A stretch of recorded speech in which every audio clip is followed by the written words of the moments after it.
சிறுபான்மை மக்களுக்கான பாதுகாப்பை உண்மையாக நிலைநாட்டும் அரசுதான். அது மட்டுமல்ல, பெண்கள், குழந்தைகள், முதியோர்கள், இளைஞர்கள், அரசு ஊழியர்கள், ஆசிரியர்கள் மற்றும் உழைக்கும் வர்க்கத்தினர் என அனைத்து மக்களுக்குமாக அமைந்த அரசுதான் இந்த அரசு. அந்த நம்பிக்கை அனைவருக்கும் ஏற்பட்டதால் தான் இந்த நம்பிக்கை தீர்மானத்தில் அது நிரூபிக்கப்பட்டிருக்கிறது.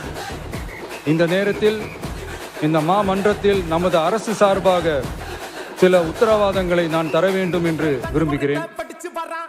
தமிழக வெற்றிக் கழகத்தின் கொள்கை தலைவர்களான தந்தை பெரியார், பெருந்தலைவர் காமராஜர், அண்ணல் அம்பேத்கர், வீரமங்க வேலு நாச்சியார், மக்கள் சேவகர் அஞ்சலை அம்மாள் ஆகியோரின் வழிகாட்டுதலுடன்